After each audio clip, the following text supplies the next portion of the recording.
নমস্কার, আমি শুভম রায়। আপনারা দেখছেন জিটিভি, দ্রুত হচ্ছে সবার সাথে। বলা যেতে পারে এবার দোরগোড়ায় হাজির 2024-এর লোকসভা নির্বাচন। স্বাভাবিকভাবে নির্বাচনী প্রচারে ঝড় লক্ষ্য করা যাচ্ছে দিকে দিকে। এদিকে হাতে আর যেহেতু খুব একটা বেশি সময় নেই, তাই এই মুহূর্তে এক কথায় সব কাজ ফেলে না খাওয়া ভুলে সকাল থেকেই পথে পথে ঘুরে প্রচার করে বেড়াচ্ছেন বিশেষ করে রাজনৈতিক দলের প্রার্থীসহ নেতা ও কর্মীরা। বলা বাহুল্য, এই মুহূর্তে প্রচারের পর্ব যেন পিছিয়ে নেই কেউই।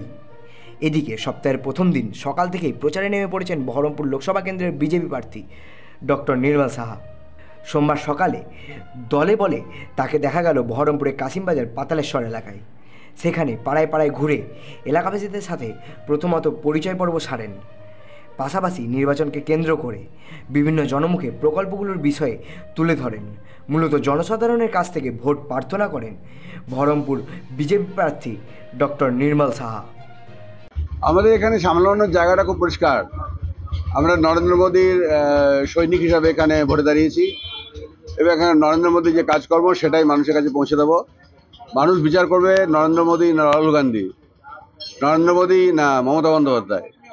যদি মনে করেন মমতা বন্দ্যোপাধ্যায়ের হাতে দেশটা দিলে দেশটা সুরক্ষিত থাকবে, আর রাহুল গান্ধীর হাতে দেশ দিলে দেশ সুরক্ষিত থাকবে, তাই মমতা অধীর চৌধুরীকে ভোট দেবে, ইউসুফ পাঠানকে ভোট দেবে, আমাদের কোনো অসুবিধা নেই।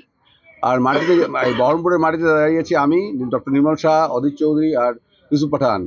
এর মধ্যে মানুষ দেখে নেবে যে কাকে দিলে মানুষ সত্যিকারে বহরমপুরের মানুষ সত্যিকারের কাছে পাবে। কারণ আমি 30 বছর ধরে বহরমপুরের মাটিতে বসে আছি। আমার নিজের বৃত্তি নিয়ে দিন 365 দিন আমি মানুষের যখন দুঃখে কষ্টে পাশে থেকেছি। সেই ইতিহাস নিয়ে আমি মানুষের কাছে দাঁড়াবো। মানুষ যাকে ভোট দেবে সেই জিতবে। তো আমার আশা যে এখানে মানুষ সচেতন মানুষ, তারা সন্দেশখালী দেখছে, দুর্নীতি দেখছে, অত্যাচার দেখছে, আইন শৃঙ্খলা দেখছে, বিচার ব্যবস্থা দেখছে। সেসব দেখে মানুষ যাকে ভোট দেবে সেই জয়ী হবে, সেই সংসদ চালাবে। এবারে মানুষের প্রতি আমার পূর্ণ আস্থা রয়েছে। মানুষ চোখ খোলা রেখেছে। সন্দেশখালী ঘটনায় বিভিন্ন ঘটনার পরে মানুষের চোখ মুখ খুলে গেছে। সারা দেশে দেশে সন্দেশখালী, সারা গ্রামে গ্রামে সন্দেশখালী, সারা মহল্লায় মহল্লায় সন্দেশখালী। কাজ নেই, কম্ম নেই, শুধু ভিক্ষা দেওয়ার মতো করে মানুষকে তোষণ করে, মানুষকে ভিক্ষা দিয়ে খেলামেলা করে ভোট চাওয়ার যে রাস্তা, সেটা এবারে হবে বলে আমার মনে হয় না। একদিকে আপনি চেম্বারে ডাক্তার করছেন, একদিকে কি করে সামলাবেন এই রাজনীতি? আমি কোনো কাজকে কঠিন কাজ মনে করছি না। আমার এই সবটাই কঠিন। আমি যতটা পারবো করবো। আমার মনে হয় আমি পারবো, এবং স্ট্র্যাটেজি ঠিক করতে হবে। আমার শরীর আছে, বয়স হয়েছে, তো কতটা কীভাবে করবো, কতটা সায়েন্টিফিক্যালি করবো, সেগুলো আমাদের দল আছে, আমাদের সভাপতি আছে, ওনারা ঠিক করবেন। আমি পাগলের মতো ছুটে বেড়াবো, শরীর খারাপ করে ফেলবো, এরকম নয়। বুদ্ধি করেই করবো সব কিছু।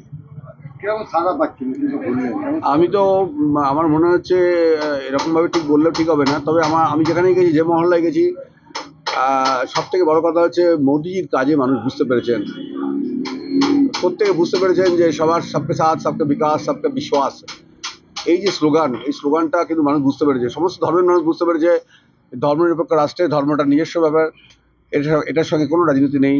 যে যার নিজের মতো করে ধর্মাচরণ করবে, যে কোনো নিজের মতো করে করবে, কিন্তু দেশের বিকাশের জন্য, রাষ্ট্রের বিকাশের জন্য সবাইকে একভাবে কাজ করতে হবে, এবং এটাই আমার কাছে মনে হয় একমাত্র রাস্তা, এবং এটাই ভারতকে সুন্দর করবে। পশ্চিমবঙ্গ বড় অসুন্দর হয়ে গেছে, বড় ভয়ঙ্কর হয়ে গেছে। সব সময় খুন খারাপি চলছে। এর থেকে মানুষ বেরোতে চাইছে, মানুষ সুস্থ জীবনে ফিরতে চাইছে, মানুষ মেরুদণ্ড সোজা করে কাজ পেতে চাইছে। মানুষ এইভাবে অতি কষ্টে রয়েছে। 34 বছরের বামের শাসন, তারপরে এই 11 বছর 12 বছরের এই দিদির শাসন, সব মিলিয়ে আমাদের দীর্ঘশ্বাস পড়ছে।